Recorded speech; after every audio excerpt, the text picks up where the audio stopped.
The rain came down in sheets so thick that Josephine Radcliffe could barely see her own hand in front of her face, let alone the 100 sheep she was supposed to be herding back to the ranch before nightfall. Her father had been bedridden for 3 weeks now with pneumonia. Her younger brother was only 14 and still too inexperienced to handle the flock alone in weather like this, and their 2 hired hands had quit last month when money ran too tight to pay them properly. So here she was, 22 years old, soaked to the bone, and desperately trying to keep the stupid animals from scattering across the muddy hillsides of Park City, Utah, in the spring of 1883. The sheep bleated miserably as she urged them forward, her voice hoarse from shouting over the thunderous downpour. Her boots squelched in the mud with every step, and her wool coat hung heavy with water, offering about as much protection as a paper bag. Lightning split the sky, followed by a crack of thunder that sent several sheep skittering sideways. Josephine cursed under her breath and ran after them, slipping twice in the mud before she managed to turn them back toward the main group. That was when she heard the sound of hoofbeats approaching through the rain. Her hand instinctively went to the rifle slung across her back, though she knew it would be useless in this weather. The powder would be soaked through. Still, the gesture made her feel slightly less vulnerable as a dark shape materialized through the curtain of rain. The rider was a man on a tall bay horse, and as he drew closer, Josephine could make out more details despite the downpour. He wore a long duster that seemed to be doing a better job of keeping him dry than her coat was doing for her, and his hat was pulled low against the rain. But the most surprising thing was what he held in his hand, a black umbrella that he somehow managed to keep steady despite the wind and the movement of his horse. He rode right up to her, and without a word, dismounted and held the umbrella over her head. The sudden reprieve from the rain pelting her face felt like a miracle, even though she was already so wet it hardly mattered. "You look like you could use some help," the man said. His voice was deep and warm, with a slight drawl that marked him as someone who had spent time further south. Up close, Josephine could see his face clearly, strong-featured with a square jaw, a straight nose, and eyes that were somewhere between blue and gray. He looked to be in his mid-20s, maybe 26 or 27, with a few days' worth of stubble darkening his cheeks. "I can manage," Josephine said automatically, though even she could hear how unconvincing the words sounded. Another crack of thunder made several sheep bolt, and she groaned in frustration. "I am sure you can," the man said, not unkindly, "but managing and managing well are 2 different things. Let me help you get these sheep home before they all catch their death." He handed her the umbrella before she could protest, then swung back up into his saddle. His horse, she noticed, was well-trained and responsive, moving smoothly to his commands as he began circling the flock, using his presence to guide the sheep in the right direction. He knew what he was doing, that much was clear. Within minutes, he had the scattered animals consolidated and moving as a group. Josephine found herself holding the umbrella and watching him work with a mixture of gratitude and reluctance. She did not like needing help, especially from strangers, but she also was not stupid enough to refuse it when the alternative was losing half the flock to the storm. Together, they got the sheep moving toward her family's ranch.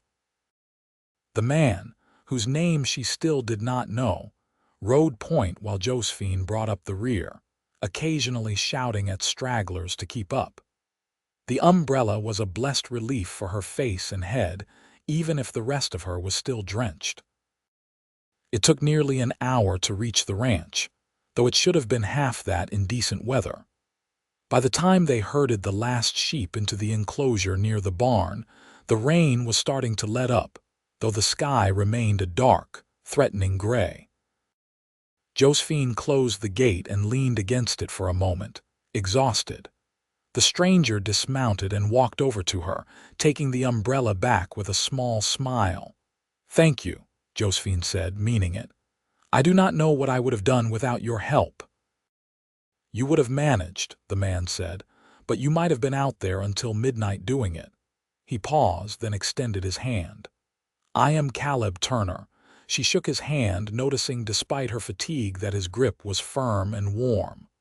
"Josephine Radcliffe, this is my family's ranch."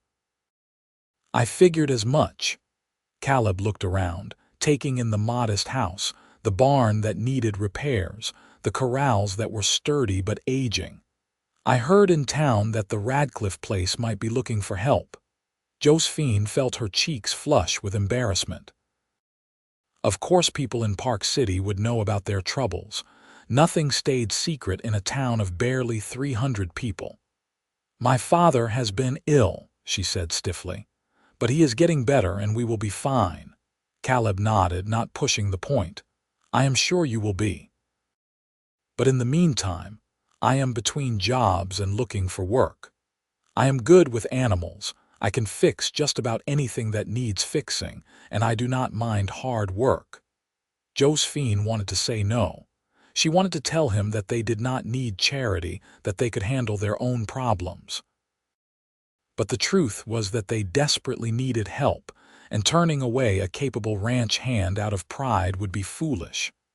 "I cannot promise much in the way of wages right now," she said carefully. "Not until we sell the wool clip this summer. Room and board would be enough for now," Caleb said. "I am not worried about the rest. We can work out fair wages once your father is back on his feet."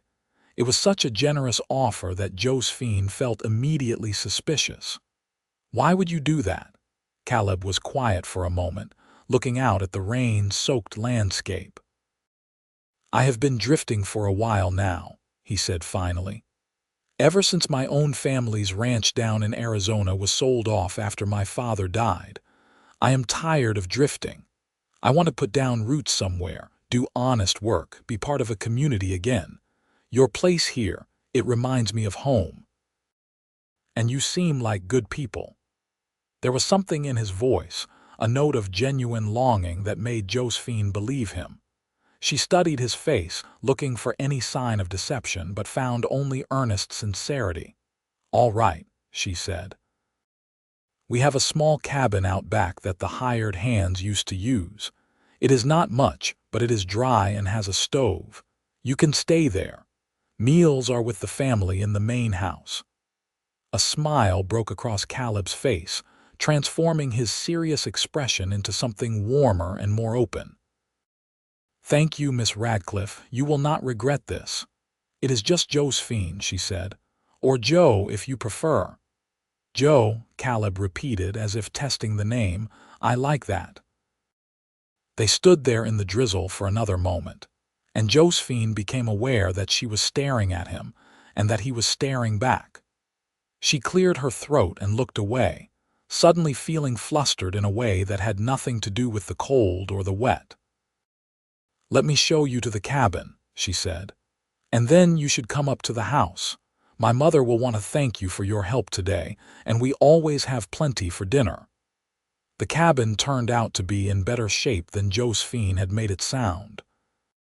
It was small but solid, with a good roof, a working stove, and a narrow bed pushed against one wall. Caleb pronounced it perfect, which made Josephine feel slightly less guilty about the modest accommodations. She left him to settle in and trudged up to the main house, her exhaustion hitting her all at once now that the immediate crisis was over. Her younger brother, Thomas, met her at the door with a worried expression. "I was about to come looking for you," he said. "The storm looked bad." "It was," Josephine admitted, pulling off her soaked coat. "But a stranger came along and helped me get the sheep home. I hired him on as a ranch hand." Thomas's eyes widened. "You hired someone, does Ma know?" "She is about to." Josephine wrung water from her hair and headed toward the kitchen, where she could hear her mother moving around. "Is Pa asleep?" He was a few minutes ago. Their mother, Margaret Radcliffe, turned from the stove when Josephine entered. She was a thin woman in her late 40s, worn down by years of hard work and worry, but her eyes were still sharp and kind. "Josie, you are drenched," Margaret said, immediately moving toward her daughter with a towel. "Get out of those wet clothes before you catch your death." "In a minute, Ma. I need to tell you something first." Josephine quickly explained about Caleb and the offer she had made. To her relief, her mother did not look upset, only thoughtful. "A drifter looking for work," Margaret said slowly. "You are sure he can be trusted?" "As sure as I can be of anyone I just met," Josephine said. "But he helped me without asking for anything in return, and he seems honest. We need the help, Ma. You know we do." Margaret sighed and nodded. "You are right. We cannot keep going the way we have been. All right, he can stay. But he sleeps in the cabin, and if he gives us any trouble, he goes." Agreed. After changing into dry clothes, Josephine helped her mother finish preparing dinner, a simple meal of stew and cornbread, but hearty and filling.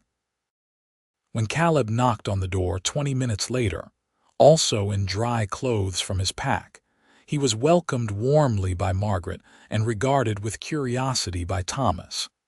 They ate at the worn wooden table in the kitchen, and as they did, Caleb answered their questions about himself. He had been raised on a cattle ranch near Tucson, he explained, the youngest of 4 brothers. When his father died 2 years ago, his oldest brother had inherited the ranch and promptly sold it to pay off debts, leaving the rest of the family with nothing. His mother had gone to live with his married sister in California, and his brothers had scattered to find work. Caleb had spent the last 2 years working various ranch jobs throughout the Southwest, never staying anywhere long until he had drifted north into Utah. "What brought you to Park City specifically?" Thomas asked, clearly fascinated by this newcomer. "Just luck, I guess," Caleb said. "I heard there was mining work in the area, but when I got here, I realized I had no interest in spending my days underground. I prefer working with animals and the land. Then I heard someone in town mention that the Radcliffe Ranch might need help, so I rode out this way. The rain caught me on the road, and then I saw Joe with the sheep and figured it was fate." His eyes met Josephine's across the table when he said this, and she felt that strange flutter in her chest again. She looked down at her stew, confused by her own reaction. After dinner, Caleb insisted on helping clean up despite Margaret's protests. Then he excused himself to the cabin, saying he wanted to get an early start in the morning. When he was gone, Margaret gave Josephine a long, measuring look. "He seems like a good man," she said carefully. "He does," Josephine agreed, not sure where her mother was going with this. "And he is close to your age." "Ma," Josephine said warningly, "I am just saying." Margaret smiled slightly. "It has been a long time since you showed any interest in courting, and you are not getting any younger." "I have been too busy keeping this ranch running to think about courting," Josephine said, but her cheeks were warm. "And I just met the man. Can we at least see if he is a good worker before you start planning a wedding?" Margaret laughed and did not push the matter further, but Josephine could tell her mother had gotten ideas into her head. She tried not to think about it as she climbed the stairs to her small bedroom, but as she lay in bed that night listening to the last of the rain pattering against the window, she found her thoughts drifting to Caleb Turner. To his warm voice and steady hands, to the way he had offered help without condescension, to the smile that had lit up his face when she agreed to hire him. She barely knew him, she reminded herself firmly. He was a drifter, a stranger. For all she knew, he would work a few weeks and then move on, the way hired hands always did. But something told her that Caleb was different. Something about the way he had looked at her ranch and called it home. Josephine fell asleep thinking about gray-blue eyes and wondering what tomorrow would bring. The next morning dawned clear and bright, the storm having blown through during the night. Josephine woke early as always and dressed quickly in her work clothes, sturdy trousers and a plain shirt that had once belonged to her brother. She knew some women in town gossiped about her wearing men's clothing, but she had long since stopped caring. You could not run a ranch in skirts and petticoats. When she came downstairs, she was surprised to find that Caleb was already up and working. Through the kitchen window, she could see him in the sheep enclosure, checking the animals over with careful attention. Thomas was with him, clearly peppering him with questions if his animated gestures were any indication. Margaret was making breakfast, frying eggs and thick slices of bacon. "He was up before dawn," she said, noticing Josephine's gaze. "I saw him head out to check on the animals first thing." "That is a good sign. A man who does not need to be told what needs doing." Josephine poured herself a cup of coffee and stood at the window, watching Caleb work. He moved with confidence and ease, his hands gentle but sure as he examined each sheep. He was looking for injuries or illness, she realized, making sure none of them had suffered from yesterday's ordeal. It was exactly what she would have done. When Caleb and Thomas came in for breakfast, Caleb reported that all the sheep seemed fine, though a few were showing signs of exhaustion. "They should stay in the enclosure today," he advised. "Give them a chance to rest and dry out completely. The last thing you want is for them to develop hoof rot." "That is what I was thinking too," Josephine said, pleased that their assessment matched. Over breakfast, they discussed the work that needed to be done around the ranch. There was a section of fence that needed repair. The barn roof had some loose shingles, the vegetable garden needed tending, and a dozen other small tasks that had been accumulating during her father's illness. Caleb listened to everything and then suggested they prioritize the fence repair, since more rain was likely and they would need secure boundaries for the sheep. "I will start on that this morning," he said. "Thomas, if you want to help, I could use an extra pair of hands." Thomas practically glowed at being included. Josephine felt a rush of gratitude toward Caleb for treating her brother like a capable worker rather than a child. "I will check on the sheep throughout the day," Josephine said. "And I need to look in on my father and see how he is feeling." Her father, Robert Radcliffe, was awake when she went up to his room after breakfast. He was a big man, or had been before the illness had whittled him down. Now he looked gaunt and pale, propped up against pillows with a blanket pulled to his chin. "Morning, Pa," Josephine said softly, sitting on the edge of his bed. "How are you feeling?" "Better," he said, though his voice was weak. "Your mother says you hired on a new hand." "I did. His name is Caleb Turner. He helped me get the sheep home yesterday during the storm." She told her father the whole story, watching his face carefully for his reaction. Robert was quiet for a long moment after she finished. Then he reached out and took her hand with his thin, trembling one. "You have been carrying too much, Joe. You and your mother both. I am glad you found help." "We are going to be all right, Pa," Josephine said firmly. "You just focus on getting better." "I am trying, girl. I am trying." He squeezed her hand weakly. "This Turner fellow, he is trustworthy, I think so, but I will keep an eye on him until we are sure." Her father nodded, satisfied, and soon drifted back to sleep. Josephine sat with him for a while longer, then went back outside to start her own work. The days that followed fell into a new rhythm. Caleb proved to be everything he had promised, a tireless worker who knew his way around a ranch. He repaired the fence, fixed the barn roof, and helped Josephine move the sheep to fresh pasture. He was good with the animals, patient and gentle, and the flock quickly grew accustomed to him. But it was not just his work ethic that impressed Josephine.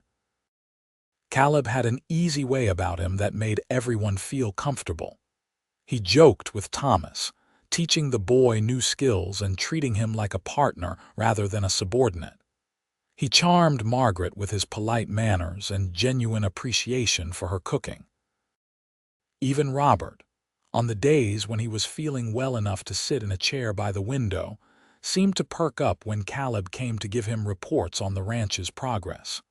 And with Josephine, Caleb was different. Still friendly and respectful, but there was something else too, a kind of careful attention that made her hyper-aware of his presence whenever he was near. She caught him watching her sometimes when he thought she was not looking, and she found herself watching him just as often. They worked side by side most days, and Josephine discovered that she liked having him as a partner. He did not try to take over or tell her what to do, the way some men might have. Instead, he asked her opinion, listened to her ideas, and treated her like an equal.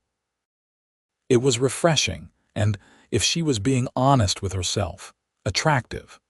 2 weeks after Caleb's arrival, they were out checking the sheep together when a sudden afternoon shower rolled in. It was nothing like the storm that had brought them together, just a light spring rain that would probably pass within the hour. But Caleb still went to his saddle and pulled out the same black umbrella he had been carrying that first day. "Seems like we have been here before," he said with a grin, holding the umbrella over both of them. Josephine laughed. They were standing close together under the umbrella, close enough that she could feel the warmth radiating from his body. The sheep grazed peacefully around them, unconcerned by the drizzle. "That day feels like a long time ago now," Josephine said, "even though it has only been 2 weeks. "A lot can change in 2 weeks, Caleb said quietly. His eyes were serious now, searching her face. "Joe, I need to tell you something." Her heart started beating faster. "All right. I know I have only been here a short time, and I know this might be too soon, but I cannot keep it to myself anymore." He took a breath. "That first day when I saw you out there in the storm, fighting to keep your flock together despite everything, something inside me just knew. I have been drifting for 2 years, looking for something without knowing what it was. But the moment I saw you, I knew I had found it." Josephine could not breathe. She stared at him, unable to form words. "I am falling in love with you, Joe," Caleb said. "Maybe I already have fallen. I know it is fast, and I know I am just a hired hand with nothing much to offer right now, but I want you to know how I feel. I want to stay here, not just because I like the work, but because I want to be near you. I want to build something with you." The rain continued to fall softly around them, pattering against the umbrella. Josephine's mind was reeling. She had suspected that Caleb might have feelings for her, but she had told herself she was imagining things, that it was just her own growing attraction making her see what she wanted to see.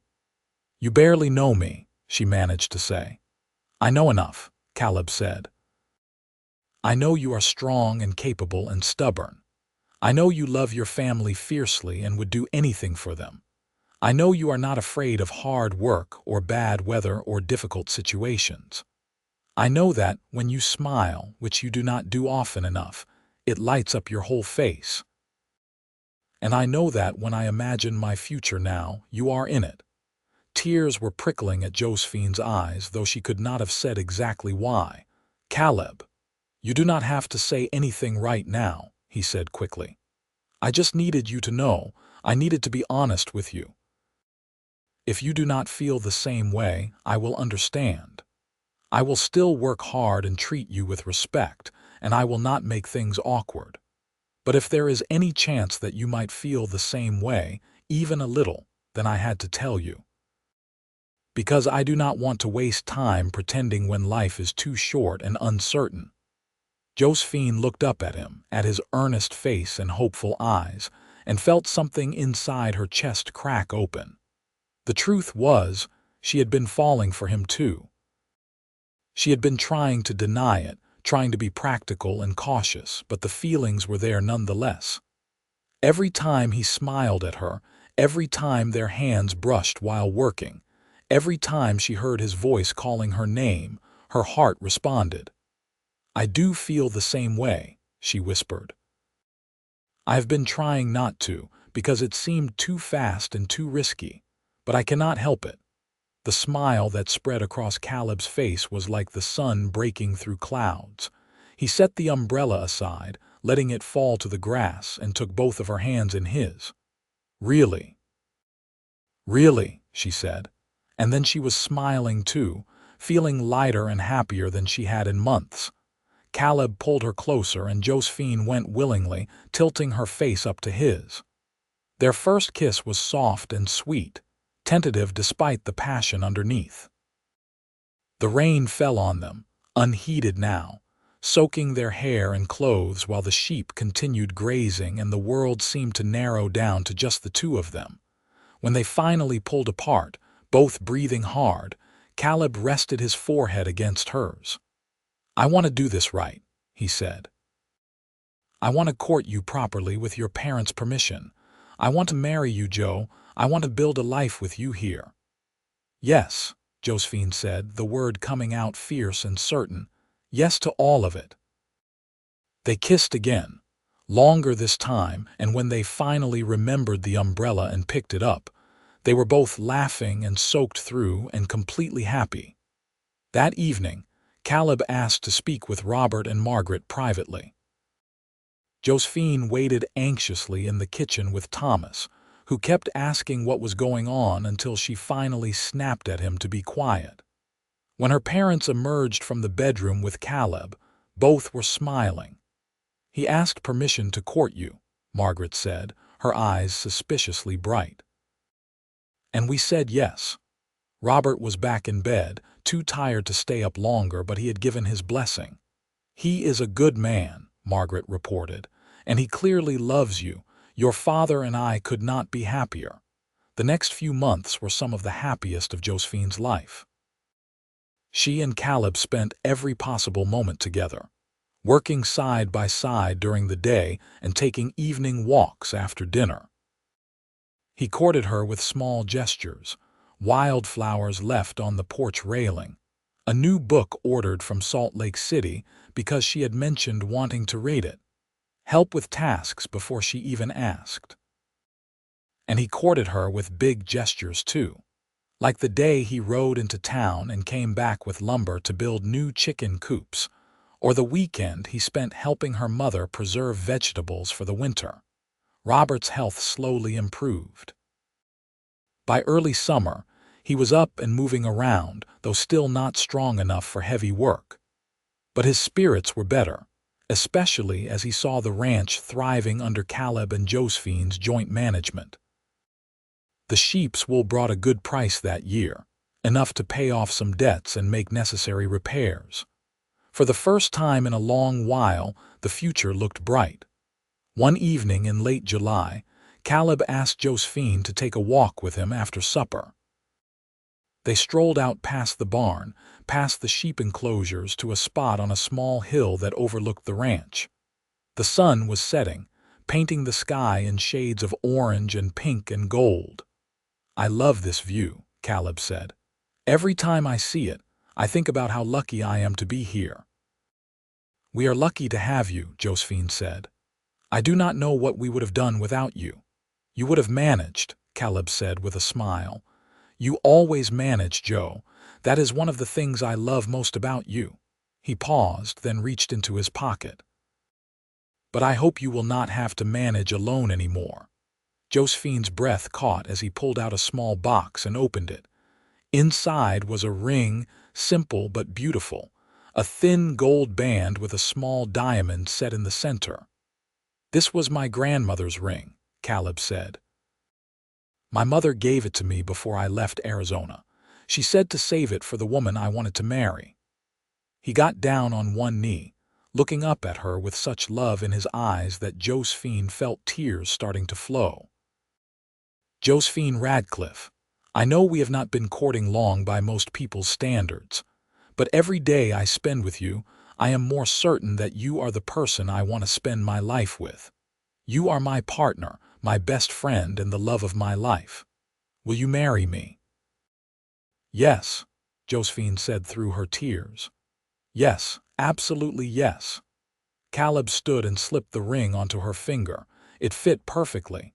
Then he kissed her, deep and passionate, and Josephine threw her arms around his neck and held on tight, feeling like the luckiest woman in Utah. They were married in September, in a simple ceremony at the small church in Park City. Josephine wore her mother's wedding dress, altered to fit her taller frame, and carried a bouquet of late summer wildflowers. Caleb wore a new suit that he had purchased in Salt Lake City, and his hands only shook a little when he slipped the matching wedding band onto Josephine's finger. The whole town turned out for the wedding and the reception afterward. People brought food and drinks, and there was music and dancing in the churchyard. Josephine had never been much for being the center of attention, but she had to admit it felt wonderful to be surrounded by community and well wishes. Her father, looking healthier than he had in months, danced with her and told her how proud he was. Her mother cried happy tears and hugged Caleb, welcoming him officially into the family. Thomas, now 15 and shooting up like a weed, served as best man and gave a short, sweet speech about how glad he was to have a brother. But the best moment was when Caleb took Josephine's hand and led her out for their first dance as a married couple. She was not a graceful dancer, never had been, but Caleb held her close and guided her through the steps, and it did not matter that she stumbled twice. What mattered was the way he looked at her, like she was the most precious thing in the world. "Have I told you today that I love you?" Caleb murmured into her ear. "Only about 5 times, Josephine said with a laugh, "but I would not mind hearing it again." "I love you, Joe Turner," Caleb said, and the sound of her new name made her heart soar. "I loved you from the moment I saw you fighting that storm. And I will love you every day for the rest of my life." "I love you too," Josephine whispered back. "More than I ever thought possible."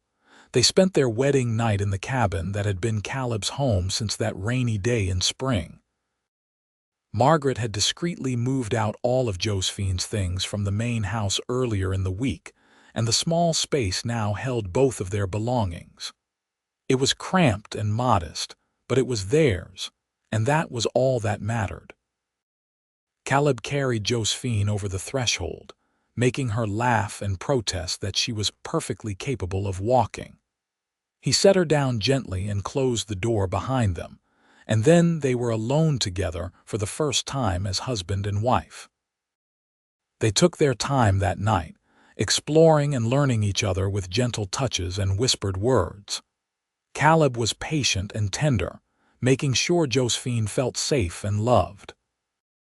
And when they finally came together, it felt like the most natural thing in the world, like two pieces that had always been meant to fit. Afterward, they lay tangled together in the narrow bed, Caleb's fingers tracing lazy patterns on Josephine's bare shoulder. "What are you thinking about?" she asked. "About that rainy day when I first rode up to you," Caleb said. "About how close I came to just riding past, minding my own business. What if I had? What if I had decided it was not my place to help?" "But you did not," Josephine said firmly. "You stopped, you helped, and here we are." "Here we are," Caleb echoed. He kissed the top of her head.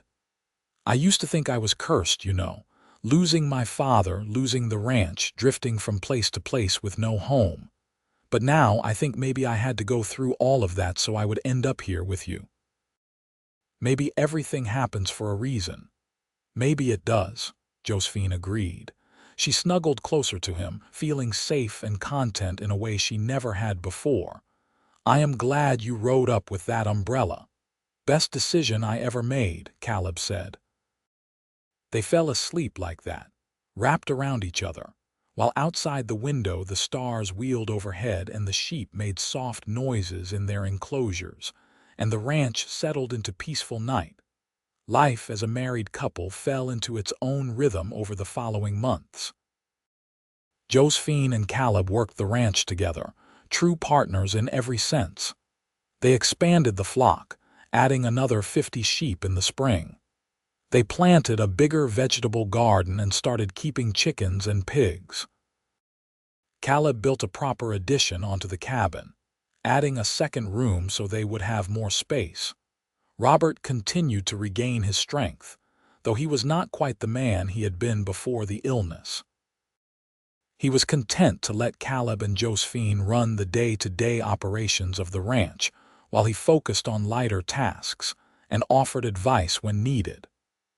Margaret seemed years younger now that the weight of worry had been lifted from her shoulders.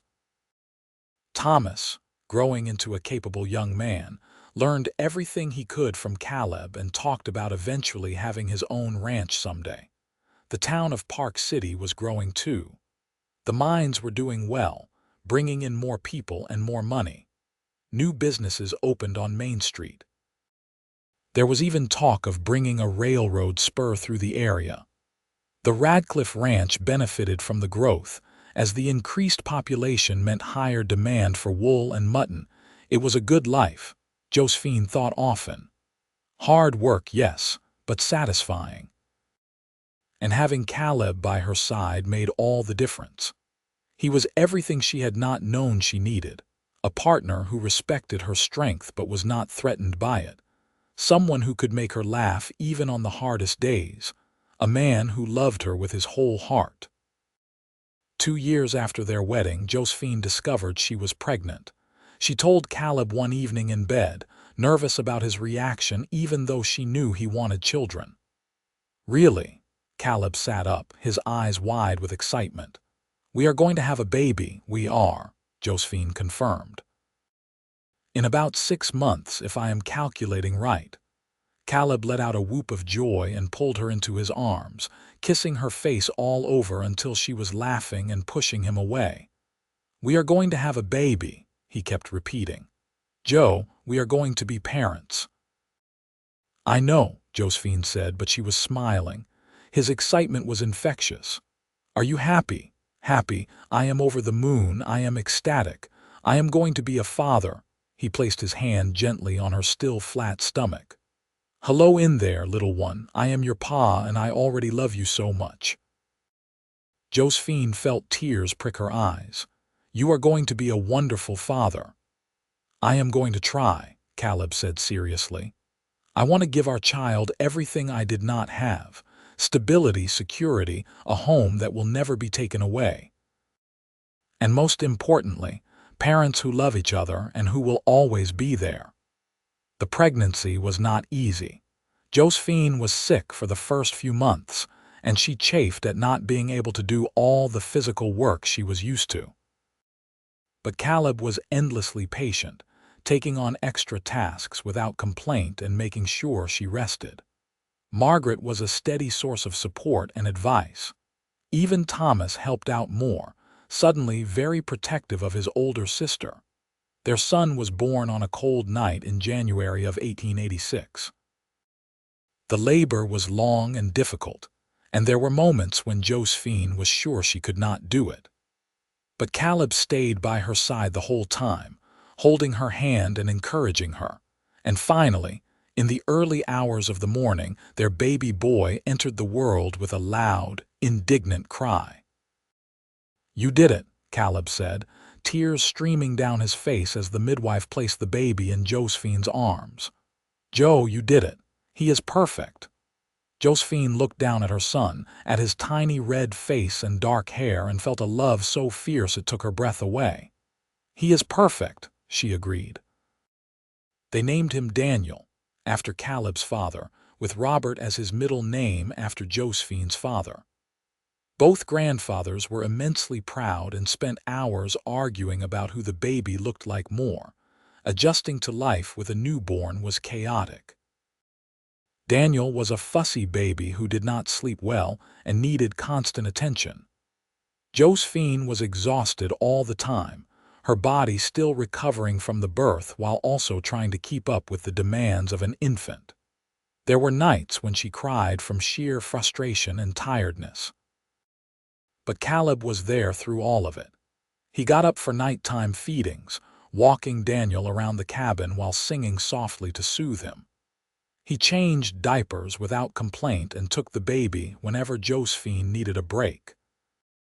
He never once made her feel like caring for their son was solely her responsibility. "We made him together," Caleb said when Josephine tried to apologize for being so tired and emotional. "We are raising him together. That is what partners do." As the months passed, things got easier. Daniel grew into a chubby, happy baby who smiled easily and loved being outside. Josephine fashioned a carrier that allowed her to take him with her while she did lighter chores, and he seemed perfectly content to be bounced around while his mother worked. The ranch continued to prosper. They bought more land, expanding their grazing area. They built a new barn and renovated the main house, adding indoor plumbing, which was still a luxury in rural Utah. Robert's health remained stable, and he doted on his grandson with unabashed joy. When Daniel was 2 years old, Josephine became pregnant again. This time she was less nervous about the prospect of adding to their family. She knew what to expect, and she had confidence in herself and Caleb as parents. Their second child, a daughter they named Sarah, was born in the spring of 1889. The labor was shorter and easier than with Daniel, and Sarah was a much calmer baby than her brother had been. She had Josephine's dark hair and Caleb's gray-blue eyes, and she was the darling of the family. Daniel was fascinated by his baby sister and wanted to help with everything. Josephine often found him sitting next to Sarah's cradle, talking to her in his toddler babble. It made her heart swell to see her children together, to know that they would grow up with the sibling bond she shared with Thomas. Life was full and busy and wonderful. There were hard days, of course. Days when the work seemed endless, when money was tight, when Josephine was so tired she wanted to cry. But those days were far outnumbered by the good ones. Days when Caleb made her laugh until her sides hurt. Days when Daniel said something unexpectedly sweet or Sarah gave them a gummy smile. Days when the whole family gathered around the dinner table, and Josephine looked around at all the people she loved and felt overwhelming gratitude. One evening, when Daniel was 4 and Sarah was nearly 2, Josephine and Caleb sat on the porch of their cabin watching the sun set.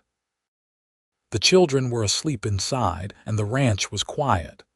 Caleb had his arm around Josephine's shoulders, and she was leaning into him, feeling peaceful and content. "You ever think about that rainy day when we met?" Josephine asked.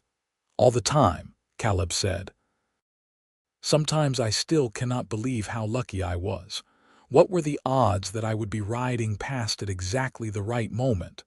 "I was so stubborn," Josephine said with a laugh. "I told you I could manage." "You would have," Caleb said loyally, "but I am glad you did not have to. So am I." Josephine turned to look at him, at the face she loved so well. He was a little older now, with a few lines around his eyes and some silver starting to show in his hair. But he was still the same man who had ridden up with an umbrella and changed her life. "Thank you." "For what?" "For stopping. For helping. For staying. For loving me." She took his hand and squeezed it. "For giving me this beautiful life." Caleb raised her hand to his lips and kissed it gently. "I should be thanking you. You gave me a home when I was lost. You gave me a purpose. You gave me a family. Everything good in my life started the day I met you." They sat in comfortable silence for a while, watching the sky turn from gold to pink to purple. Inside, one of the children made a small sound in their sleep, and Josephine automatically tensed, ready to go check. But then all was quiet again. "I want to have more," Caleb said suddenly. Josephine looked at him in surprise. "More children. More children, more sheep, more land, more everything. I want to build something so strong and lasting that our grandchildren and great-grandchildren will still be here on this ranch, still carrying on what we started." He paused. "If that is what you want too." Josephine thought about it. More children meant more work, more worry, more sleepless nights and endless demands. But it also meant more love, more laughter, more hands to help with the ranch, more people to share holidays and milestones with. "I want that too," she said. "I want to fill this ranch with family and life. I want our children to grow up knowing they are part of something bigger than themselves." "Then that is what we will do," Caleb said, and he kissed her softly. 3 more children followed over the next 6 years. Another son, Michael, and then twin girls, Emma and Lucy. The cabin became too crowded, so they built a proper house next to it. A spacious 2-story structure with enough bedrooms for everyone and a big kitchen where the whole family could gather. Robert lived to see all 5 of his grandchildren, and even held baby Lucy before he passed peacefully in his sleep in the summer of 1894. His death was hard on the family, but there was comfort in knowing he had died happy, surrounded by people who loved him, in the home he had built. Margaret continued living in the main house, which had been partially renovated again to serve as a second dwelling on the property. Thomas eventually married a local girl and started his own small ranch on land he purchased with money he had saved from working with Caleb and Josephine. The family remained close, getting together often for dinners and celebrations. As the children grew, the ranch grew with them. Daniel showed a natural aptitude for working with animals and took charge of the sheep at a young age. Sarah loved the business side of things and had a head for numbers that served them well when negotiating prices. Michael was mechanically minded and was always figuring out ways to improve their equipment and processes. The twins were still young but showed promise of inheriting the best qualities of both their parents. Park City continued to boom. The town had grown to over 3,000 people by the turn of the century. Main Street was lined with proper buildings, hotels and shops and restaurants. The railroad had indeed come through, making it easier to ship goods to market. The Radcliffe Ranch, under the combined management of Caleb and Josephine, became one of the most successful in the region. But success did not change who they were at their core. They remained hardworking and humble, always ready to help a neighbor in need, always willing to give a drifter a meal and a place to sleep if he needed it. Josephine sometimes thought about how they must look to those drifters, a prosperous couple with a thriving ranch and a big family, and she wondered if any of them realized that just 15 years ago, she had been the one struggling, and Caleb had been the one drifting. On their 15th wedding anniversary in September of 1900, Caleb surprised Josephine with a trip to Salt Lake City, their first time away from the ranch together since Daniel had been born. Margaret and the older children promised to handle everything while they were gone. They stayed in a fancy hotel and ate at restaurants and went to the theater. It was strange and wonderful to be alone together, to remember what it was like to be just a couple rather than parents and ranchers. They held hands walking down the street and stayed up late talking about their dreams and memories and the future. On their last night in the city, as they lay in the hotel bed together, Caleb pulled Josephine close and said, "I have been thinking." "About what?" Josephine asked, trailing her fingers along his chest. "About how far we have come, about everything we have built together, and about how I never properly proposed to you." Josephine laughed. "You absolutely did, on that hill overlooking the ranch, remember? You got down on one knee and everything." "I know," Caleb said, "but I meant originally. That day in the rain, I helped you with the sheep, and then I sort of invited myself to stay and work for you. I never actually asked you properly if you wanted my help or my presence in your life. I just assumed. And it turned out to be the best assumption you ever made," Josephine pointed out. "Still," Caleb shifted so he was looking down at her. 15 years later, I want to ask you properly. Josephine Turner, love of my life, mother of my children, best partner anyone could ask for, will you let me continue spending my life with you? Will you keep building this beautiful life with me? Will you grow old with me and watch our grandchildren play in the fields where we first fell in love? Tears sprang to Josephine's eyes. You ridiculous, wonderful man. Of course. Yes to all of it. Always yes. They made love that night with the tenderness and passion of long-time lovers who still found each other endlessly fascinating. And the next morning they headed home to their ranch, their children, their life. The years continued to pass. The children grew up, fell in love, married, and started having children of their own. Daniel married a rancher's daughter from a neighboring property and expanded the sheep operation.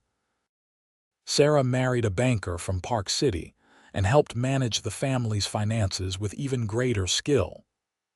Michael took over the mechanical and infrastructure side of things, constantly innovating and improving. The twins, inseparable as always, both ended up marrying brothers from a family that ran a general store in town. Caleb and Josephine became grandparents many times over. Their house was often filled with grandchildren running through the rooms, playing in the yard, begging for stories about the old days. Josephine loved telling them about the rainy day when their grandfather had ridden up with an umbrella and changed everything. And did you know right away that you loved him? Her granddaughter Sophie asked one day. She was 6 years old and completely enamored with the idea of romance. Not right away, Josephine admitted, but very soon after. Your grandfather has a way of making himself impossible not to love. Caleb, who was in the room pretending to read but actually listening, smiled at that. The feeling was mutual, he called out. As they aged, Caleb and Josephine gradually stepped back from the day-to-day operations of the ranch, letting their children take over. But they still helped where they could. Caleb still walking the pastures and checking on the sheep. Josephine still keeping the books and handling correspondence. They celebrated their 30th anniversary surrounded by children, grandchildren, and friends. They celebrated their 40th anniversary with slightly fewer people, as some of the older generation had passed on, but still with abundant love and joy. By their 50th anniversary in 1935, Caleb was 78 and Josephine was 74, both moving more slowly than they once had but still sharp-minded and deeply in love. The world had changed enormously since that rainy day in 1883. Park City had continued to grow and evolve. Automobiles had replaced horses on many roads. Electric lights had replaced oil lamps. Radio brought news and entertainment into homes. The ranch had modernized too, though it still remained primarily a sheep operation at its heart. But some things never changed. The land was still beautiful, rolling hills covered with grass where sheep grazed peacefully. The mountains still rose majestically in the distance. And Caleb and Josephine still took evening walks together when weather permitted, still held hands, still found reasons to laugh together. One evening, Caleb insisted on walking out to the hill where he had proposed all those years ago. It was a warm summer evening, and Josephine agreed, though the walk took them much longer than it once would have. They stood on the hill looking down at the sprawling ranch, now much bigger and busier than the struggling operation it had been when they met. The original main house was still there, now used primarily for storage. The cabin where they had first lived together was maintained as a guest house. Their own house stood solid and welcoming, lights glowing in the windows as family gathered inside for dinner. "Look at what we built," Caleb said softly. "All of this from one rainy day and an umbrella." "And a lot of hard work," Josephine added, "and love, mostly love." Caleb turned to her and took both her hands in his weathered ones. "I would do it all again," he said. Every hard day, every worry, every challenge, all of it was worth it to end up here with you. I would too, Josephine said. You gave me the most wonderful life, Caleb Turner. You kept every promise you made on this hill 50 years ago. I tried, Caleb said. I always tried to be worthy of you. You always were, Josephine said firmly, from the very first moment. They kissed, soft and sweet. Two people who had loved each other for more than half a century and still found magic in each other's touch. As the sun set over the Utah landscape, painting the sky in brilliant colors, they stood together on the hill and watched.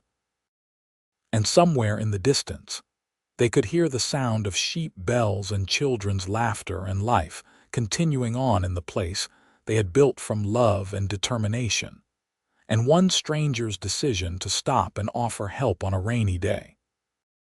Caleb passed away peacefully in his sleep 2 years later at the age of 80. Josephine held his hand as he took his last breath, and though her heart broke, there was peace in knowing he had lived a full and happy life, surrounded by people who loved him. She lived another 3 years after that, spending her time with her large extended family, telling stories to great-grandchildren, and taking slow walks around the ranch. She never remarried, telling anyone who asked that she had already had the great love of her life and needed no other. On a quiet spring morning in 1940, Josephine passed away in the house she and Caleb had built together. She was 79 years old. Her children and grandchildren surrounded her bed, and her last words were about Caleb, about how she was ready to see him again. They buried her next to him on the hill where he had proposed, the hill that overlooked the ranch they had built together. The entire community of Park City turned out for the funeral, paying respects to a woman who had been a pillar of the town for over 50 years. Daniel, now 54 years old and the family patriarch, gave the eulogy. He talked about his mother's strength and determination, about her capacity for love, about the legacy she and his father had created. But the story that got the most smiles and tears was the one everyone in the family knew by heart. About a rainy day in 1883, when a young woman was struggling with her sheep, and a cowboy rode up with an umbrella and changed everything. The ranch continued to thrive under the management of subsequent generations. Daniel's children took over when he was ready to retire, and their children after them. Through depressions and wars, through good times and hard times, the ranch remained in the family. It became a point of pride in Park City, this place that had been built by love and sustained by the values Josephine and Caleb had instilled: hard work, integrity, generosity, and family. Years turned into decades. The ranch modernized further but never lost its essential character. And on clear days, if you stood on the hill where two people had once pledged their lives to each other, you could look down at the thriving operation below and see the proof of what love could build. You could see sheep grazing peacefully, buildings standing strong, and generations of family working together to maintain something precious and lasting. All because one rainy day in 1883, a drifter named Caleb Turner decided to stop and help a struggling shepherdess named Josephine Radcliffe. All because he rode up with an umbrella and eventually a proposal. All because she said yes to his help, yes to his love, and yes to building a life together. Their story became part of the fabric of Park City, Utah, told and retold until it took on the quality of legend. But to those who knew them, to their children and grandchildren and great-grandchildren, it was not a legend. It was simply the truth of two people who found each other at exactly the right moment and built something beautiful that would last long after they were gone. And on rainy days in Park City, when the clouds rolled in and thunder echoed off the mountains, people sometimes looked out at the Radcliffe Ranch and remembered. They remembered love and partnership, determination and hope. They remembered that sometimes the best things in life come from the most unexpected moments, from a stranger's kindness on a stormy day, from the decision to take a chance on something new. The umbrella itself, that black umbrella that Caleb had carried on their first meeting, was preserved by the family and passed down through generations.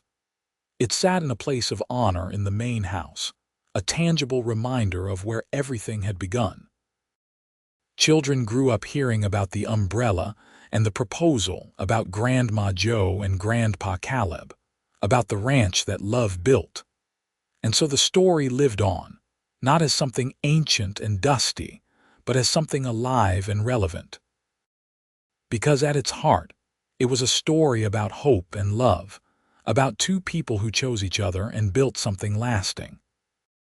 It was a story that reminded everyone who heard it that life could change in an instant, that taking a chance could lead to something wonderful, that love was worth fighting for and building on. In the end, that was the true legacy of Josephine Radcliffe and Caleb Turner. Not just the successful ranch or the large family, though those were important, but the example they set of what partnership and love could accomplish. They showed that with determination, mutual respect, and unwavering support for each other, anything was possible. Their story was proof that sometimes, when everything seems hardest, help arrives exactly when you need it. And sometimes, that help comes in the form of a cowboy with an umbrella and a heart full of love, ready to build a life with you if you are brave enough to say yes.